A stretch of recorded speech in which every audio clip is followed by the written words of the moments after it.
Hi. Hope you're having a nice lunch. That was a heck of a debate yesterday. Really give and take. It was really good. Now, I'm going to give you a little bit of a reaction now, but we're limited in time because you have to have your lunch. But tonight at 9 o'clock Eastern, I'm going to be hosting a half-hour free online session, webinar, where you can just go to dickmorris.com, and I'll be right there. And I'll talk to you with my impressions of the debate a little bit more length. And then I'll take your questions and your comments live and talk back with you so we can really have a conversation about the debate. My feeling is that the key word that occurred to me as I watched this debate was tensile strength.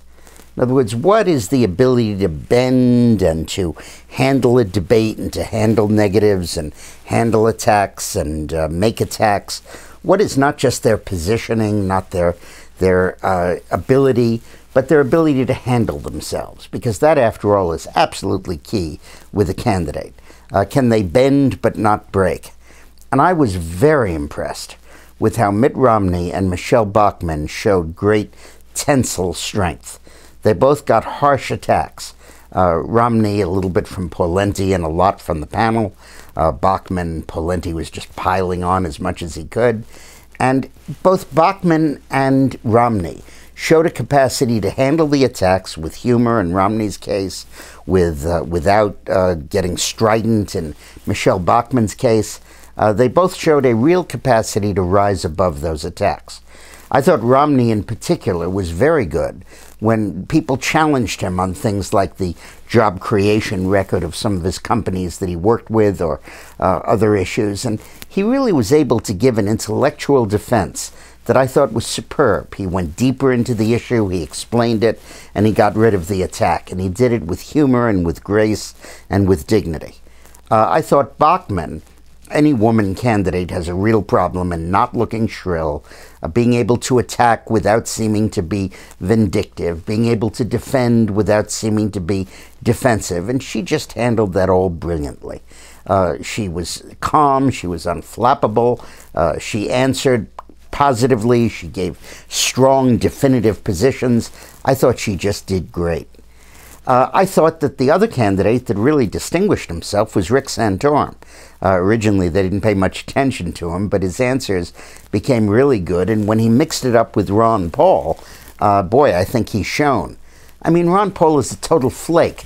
Is there anybody in the United States of America that believes that Iran is not a mortal threat to Israel and to the United States? Do we seriously believe that these crazies would not use nuclear weapons if they had them, and that a strategy of deterrence would deter them in 1 minute? They want to go up and be martyrs in heaven. They would love deterrence. They would love to wipe out Israel in return for being attacked themselves. And I thought that Santorum made those points beautifully. And I really think that he did a heck of a job. Now, Gingrich was interesting. Obviously, he was the flashpoint of the debate. His criticism of Wallace's questioning I thought was good. I thought that his attacks on the media were good. And I thought later in the debate he really showed his mastery of the House of Representatives, his understanding of the political process. But fundamentally, his case was elect a politician. Elect somebody that knows Washington, knows how it works, and is deeply steeped in its ways. And that just isn't going to fly this year. It's the wrong strategy. It's the wrong approach. Outsiders are going to win this year, not the ultimate insiders. So I think Newt did a good job, but I think he did a good job of selling the wrong arguments. Now, I was very disappointed in Herman Cain. You know, I really like him. I think he's terrific.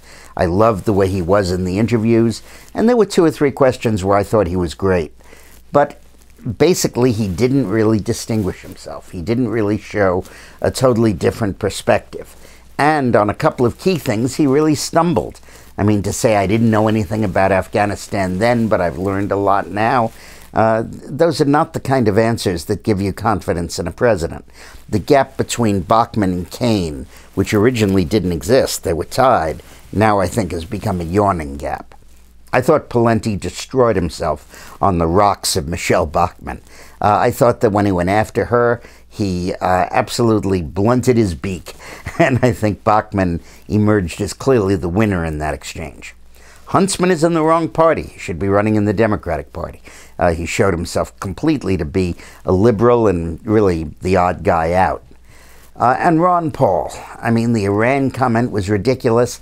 And let's talk about the gold standard. Are we really going to harness and limit our economy based on our ability to mine a metal in South Africa? If we don't hit a vein, is that really going to make us attenuate our economic growth and hire fewer people? Is the whole global economy going to be hostage to gold miners' ability to come up with some metal? It's ridiculous. You need paper money. You just need some discipline in the way you handle it. So that's my view of the debate. Did I leave anybody out? I don't think so. But we'll be talking a lot more about this during the webinar tonight. And in particular, I want in the webinar to talk about what all of this means, A, in terms of Obama's capacity to get reelected, and B, in terms of who the nominee will be, particularly since Rick Perry wasn't there. And we have to see how they'll stack up against Perry. And we had some very interesting insights into that in the debate, and I want to share them with you at greater length tonight. So please tune in. It's free. You just go to dickmorris.com and you're there at 9 o'clock Eastern.